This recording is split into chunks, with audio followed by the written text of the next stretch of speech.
Operation సింధూర్పై ప్రధాని మోదీ నివాసంలో high level meeting కొనసాగుతోంది. సుమారు 2 గంటలుగా సమావేశం కొనసాగుతోంది. భేటీలో త్రివిధ దళాధిపతులు, chief of defence staff Anil Chauhan, అలాగే జాతీయ భద్రతా సలహాదారు అజిత్ దోవల్, రక్షణ శాఖ మంత్రి రాజ్నాథ్ సింగ్ భేటీలో పాల్గొన్నారు.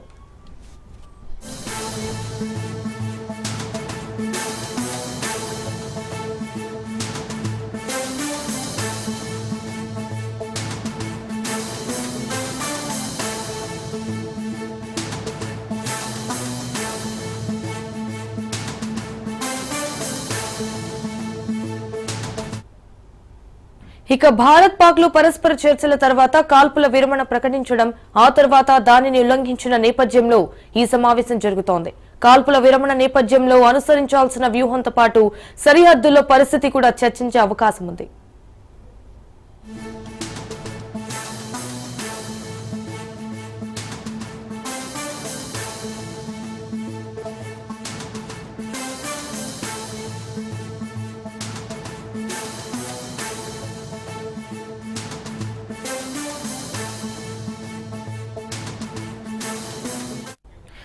ఆపరేషన్ సింధూర్ పై ప్రధాని మోదీ నివాసంలో హై లెవెల్ మీటింగ్ కొనసాగుతోంది. సుమారు 2 గంటలుగా సమావేశం కొనసాగుతోంది. అయితే భేటీలో త్రివిధ దళాధిపతులు, అలాగే chief of defence staff Anil Chauhan, జాతీయ భద్రతా సలహాదారు అజిత్ దోవల్, అలాగే రక్షణ శాఖ మంత్రి రాజ్నాథ్ సింగ్ భేటీలో పాల్గొన్నారు.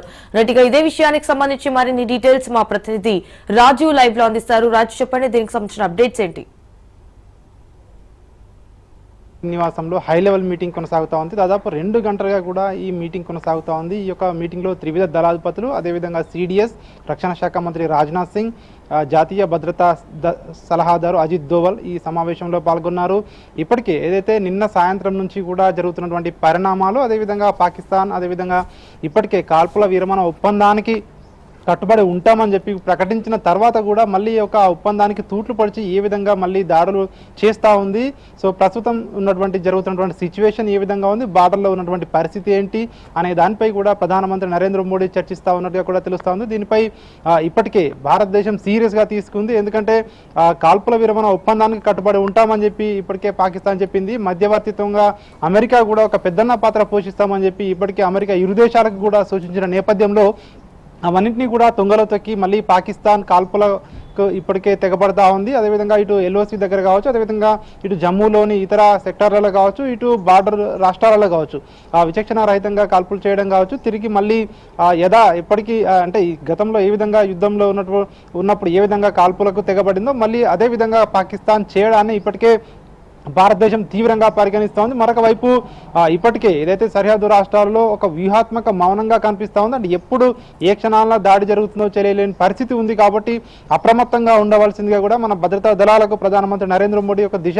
నిర్దేశం చేస్తూ ఉన్నట్టుగా కూడా తెలుస్తూ ఉంది. ఇప్పటికే త్రివిధ దళాలకు ఒక ఫ్రీ హ్యాండ్ ఇచ్చిన నేపథ్యంలో సో ఏం చేయబోతా ఉన్నారు అనే దానిపై అయితే ఒక ఉత్కంఠ అయితే కొనసాగుతూ ఉంది. ఇప్పటికే పాకిస్తాన్లో అంతర్గతంగా ఒకవైపు సమస్యలు ఇప్పటికే పెరుగుతున్నాయి. ఒకవైపు బలూచిస్తాన్ ఆర్మీ ఇప్పటికే ఇటు మరింత తమ పోరును తీవ్రతరం చేస్తూ ఉన్నాయి. ఒకవైపు ఇటు భారత్ కూడా పాకిస్తాన్పై ఒత్తిడి తీసుకొచ్చే అవకాశం కనిపిస్తూ ఉంది. అయినప్పటికీ పాకిస్తాన్ బుద్ధి మాత్రం మారడం లేదు అని చెప్పేసి కూడా అంతర్జాతీయ సమాజంలో, ముఖ్యంగా ఇటు సోషల్ మీడియాలో కావచ్చు, పాకిస్తాన్పై ఇప్పటికే ఇటు ప్రపంచవ్యాప్తంగా విమర్శలు వెల్లువెత్తుతా ఉన్నాయి. ఎందుకంటే సీజ్ ఫైర్కు ఖచ్చితంగా కట్టుబడి ఉంటామని చెప్పిన తర్వాత కూడా మళ్ళీ కాల్పులకు తెగబడడం ఏదైతే ఉందో సో దీన్ని తీవ్రంగా పరిగణిస్తున్నాయి. దీన్ని భారతదేశం ఏ విధంగా తీసుకోవాలి, తదుపరి చర్యలు ఎట్లా ఉండబోతా ఉన్నాయి అనే దానిపై ప్రధాని నరేంద్ర మోడీ ఒక కీలక సమావేశం అయితే నిర్వహించబోతా ఉన్నారు. అదేవిధంగా పీఓకే విషయంలో కూడా ఏం చేయబోతా ఉన్నారు అనేది మాత్రం ఒక కీలకంగా మారింది. ఇప్పటికే ఏదైతే పాకిస్తాన్కు ఇప్పటికే అన్ని రకాలుగా అంటే పాకిస్తాన్ ప్రయోగిస్తున్నటువంటి ప్రతి మిసైల్స్ కావచ్చు, అదేవిధంగా ఇతర డ్రోన్లను కావచ్చు మన భారతదేశం సమర్థవంతంగా ఎదుర్కొంటుంది. అయినప్పటికీ పాకిస్తాన్ మాత్రం ఇట్లాంటి దుశ్చర్యలకు పాల్పడుతూనే ఉంది.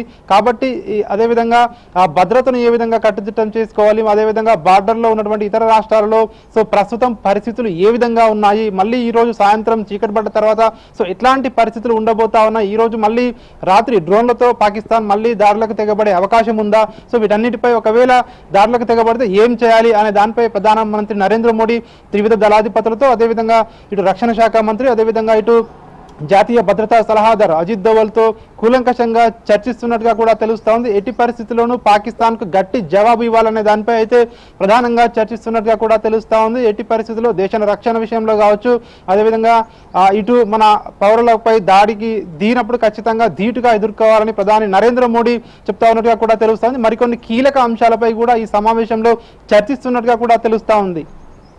Right Raju, thank you for the live updates.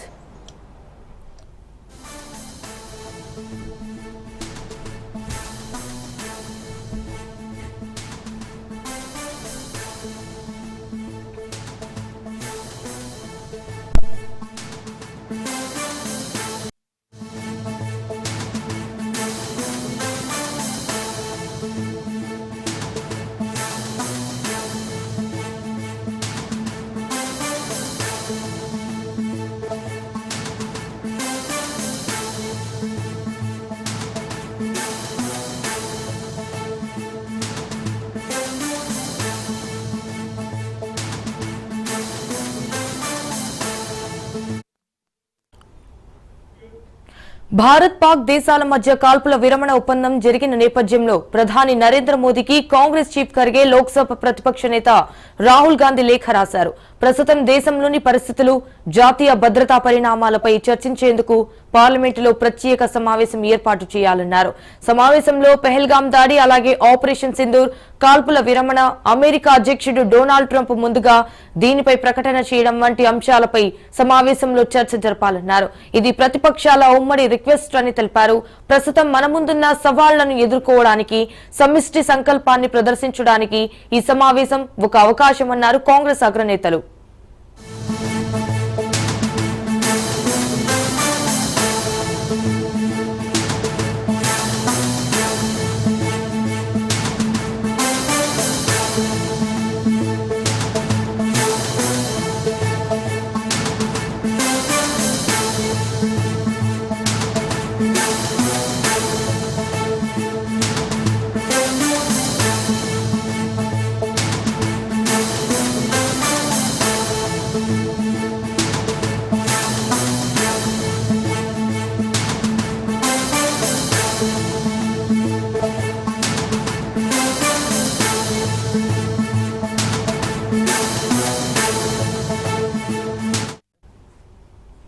ఇక భారత్ పాకిస్తాన్ దేశాల మధ్య ఉద్రిక్తతలు కొనసాగుతున్న వేళ లక్నోలో బ్రహ్మోస్ క్షిపణి తయారీ కేంద్రాన్ని రక్షణ మంత్రి రాజ్నాథ్ ప్రారంభించారు. లక్నోలోని ఉత్తరప్రదేశ్ డిఫెన్స్ ఇండస్ట్రియల్ కారిడార్ లో ఈ కేంద్రాన్ని నిర్మించారు.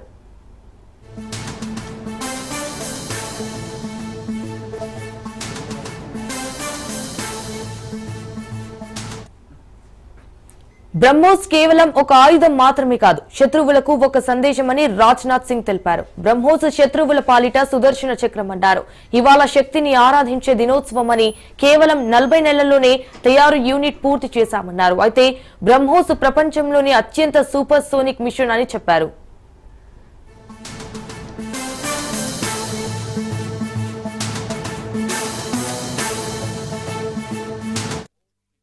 एंड टेस्टिंग फैसिलिटी सेंटर के उद्घाटन के शुभ अवसर पर मैं आप सबसे बातचीत करते हुए बेहद प्रसन्नता की अनुभूति कर रहा हूं। मेरी बड़ी इच्छा थी कि मैं स्वयं उपस्थित होकर आप सबके बीच मैं रहूं, आप सबसे मैं सीधा संवाद करूं, पर मैं क्यों नहीं आ पाया यह बात आप सभी जानते हैं। अभी जिस परिस्थिति से हम गुजर रहे हैं उसे देखते हुए मेरा दिल्ली में रहना यह अति आवश्यक था। इसलिए मैं वीडियो कॉन्फ्रेंसिंग के माध्यम से आप सभी से जुड़ रहा हूं। मैं भले ही आपके बीच नहीं आया, लेकिन अपने उत्साह के माध्यम से आप मुझ तक जरूर पहुंच गए हैं। यह अपने आप में एक संदेश है कि चाहे हम किसी भी परिस्थिति में रहें, यह देश चलता रहेगा और हमारा काम नहीं रुकेगा। किसी भी स्थिति में हमारा संवाद नहीं टूटेगा। साथियों, आज का दिन हमारे शहर लखनऊ और हमारे राज्य उत्तर प्रदेश और हमारे पूरे देश के लिए एक ऐतिहासिक दिन है। आज का दिन मैं समझता हूं उस शक्ति की आराधना का दिन है जो हमारी सेनाओं को संबल प्रदान करती है, जो हमारी सेनाओं में निहित होकर दुश्मन पर कहर बरसाती है। आज का दिन मेरे लिए व्यक्तिगत रूप से बहुत ही महत्वपूर्ण है, क्योंकि मैंने अपने शहर लखनऊ के लिए एक सपना देखा था कि मेरा शहर भारत के डिफेंस सेक्टर को मजबूत करने में एक बड़ा योगदान दे। वह सपना अब पूरा हो रहा है। साथियों, BrahMos integration and testing facility का उद्घाटन इसलिए भी महत्व रखता है क्योंकि आज का दिन बहुत ही खास है। आप सब तो जानते ही हैं कि आज नेशनल टेक्नोलॉजी डे है। आज ही के दिन 1998 में श्रद्धेय अटल बिहारी वाजपेयी जी के नेतृत्व में हमारे वैज्ञानिकों ने पोखरण में परमाणु परीक्षण करके दुनिया को भारत की ताकत दिखाई थी। और वह परीक्षण हमारे साइंटिस्ट, इंजीनियर्स, डिफेंस पर्सनल और कई अन्य स्टेक होल्डर्स के अथक प्रयासों का ही परिणाम था। यह हमारे वैज्ञानिकों तथा इंजीनियर्स को मान्यता देने, उनको रिकॉग्नाइज करने और उनके कंट्रीब्यूशन को एक्नॉलेज करने का दिन है। मुझे अच्छी तरह याद है जब मैंने इसका शिलान्यास किया था, उस समय माननीय मुख्यमंत्री श्री योगी आदित्यनाथ जी भी थे।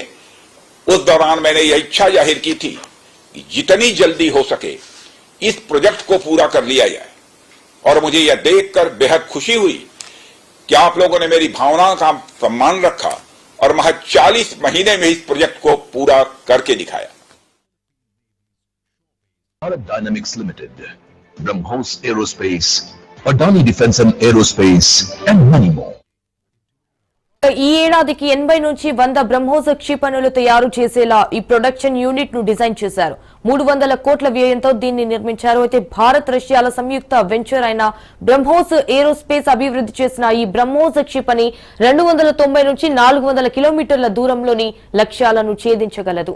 ఈ క్షిపణి fire and forget guidance system తో భూ ఉపరితలం నుంచి సముద్ర తలం నుంచి గగనతలం నుంచి ప్రయోగించవచ్చు.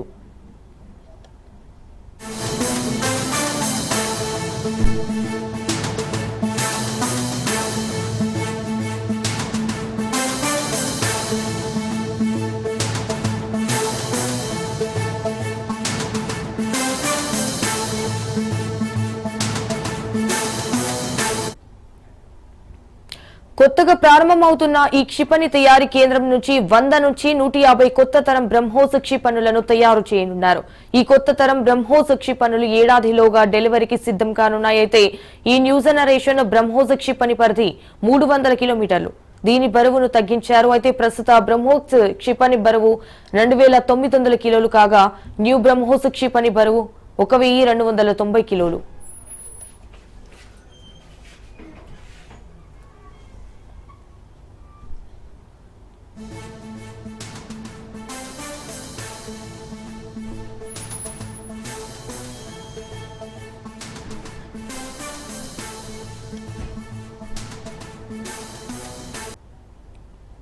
ఇక యూపీ సీఎం యోగి ఆదిత్యనాథ్ సంచలన వ్యాఖ్యలు చేశారు. బ్రహ్మోస్ సత్తా ఏంటో పాకిస్తాన్ ను అడగంటన్నారు.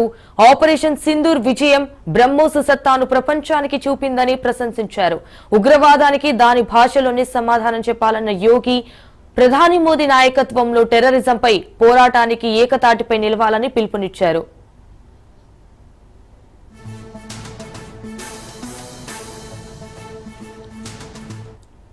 ब्रह्मोस मिसाइल क्या होती है, अभी आपने ऑपरेशन सिंदूर के अंदर इस मिसाइल के पराक्रम की एक झलक देखी होगी, और नहीं देखी होगी तो कम से कम पाकिस्तान वालों से पूछ लेना चाहिए कि ब्रह्मोस मिसाइल की ताकत क्या है। आतंकवाद के प्रति प्रधानमंत्री जी ने घोषणा की है कि कोई भी आतंकी घटना अब युद्ध जैसा होगा। और याद करना, आतंकवाद को जब तक हम पूरी तरह कुचलेंगे नहीं तब तक समस्या का समाधान होगा भी नहीं। अब समय आ गया है जब इसको कुचलने के लिए हम सबको एक स्वर से प्रधानमंत्री मोदी जी के नेतृत्व में पूरे भारत को, पूरे उत्तर प्रदेश को मिलकर के इस अभियान के साथ जुटना होगा। आतंकवाद कुत्ते की पूंछ है जो कभी सीधी होने वाली नहीं, जो प्यार की भाषा मानने वाली नहीं है। उसको उसकी भाषा में जवाब देने के लिए तैयार होगा। और इस दिशा में भारत ने ऑपरेशन सिंदूर के माध्यम से दुनिया को एक संदेश दे दिया है। ఉగ్రవాదాన్ని ప్రోత్సహించి భారతదేశ సార్వభౌమత్వాన్ని దెబ్బతీయాలని చూస్తే సహించేది లేదన్నారు ఎమ్మెల్యే ప్రేమ్ సాగర్. ఆపరేషన్ సింధూర్ నేపథ్యంలో భారత సైన్యానికి సంఘీభావంగా మంచిర్యాలలో జాతీయ జెండాలు ప్రదర్శిస్తూ భారీ ర్యాలీ నిర్వహించారు. ఈ ర్యాలీలో ఎమ్మెల్యే ప్రేమ్ సాగర్ రావుతో పాటు ఎక్స్ ఆర్మీ సభ్యులు, యువకులు పాల్గొన్నారు. అలాగే భారతదేశ సార్వభౌమత్వాన్ని ఎవరైనా దెబ్బతీయాలని చూస్తే వారికి నూకలు చెల్లినట్లేనని వార్నింగ్ ఇచ్చారు. మా ఆడబిడ్డల నుదుటి సింధూరం తుడిచేయాలనుకుంటే వారికి ఆపరేషన్ సింధూర్ ద్వారా సమాధానం చెప్తామని హెచ్చరించారు.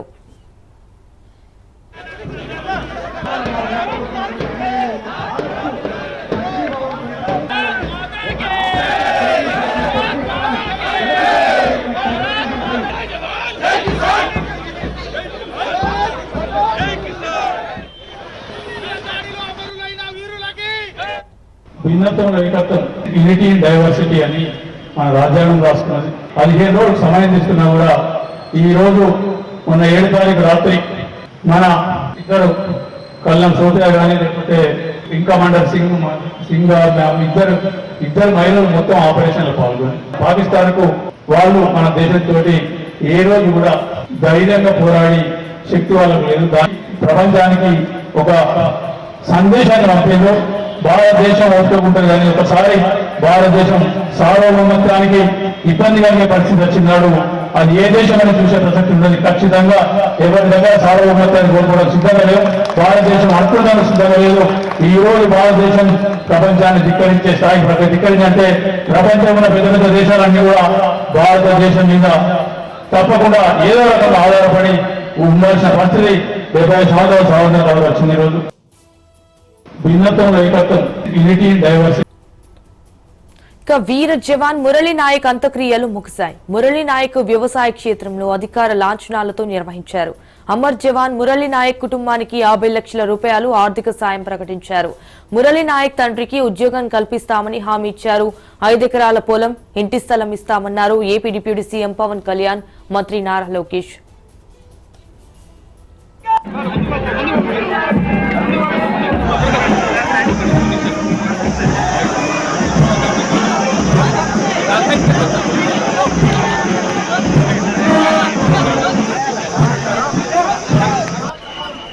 భారత్ పాకిస్తాన్ మధ్య కొనసాగిన ఉద్రిక్తతల మధ్య జవాన్ మురళీ నాయక్ వీరమరణం పొందారు. దీంతో అమరవీరుడికి అడుగడుగునా జనం నీరాజనం పలికారు. కర్ణాటక నుండి విపరీతంగా తరలివచ్చిన జనం మురళీ నాయక్ అమర్ రహే అంటూ నినాదాలు చేశారు.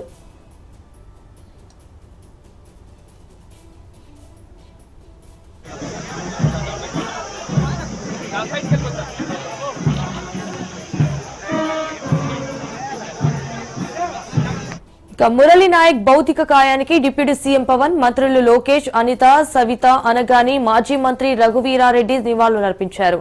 మురళీ నాయక్ తల్లిదండ్రులను పవన్ కళ్యాణ్ ఓదార్చారు. అయితే ప్రభుత్వం అండగా ఉంటుందని లోకేష్ భరోసా కల్పించారు.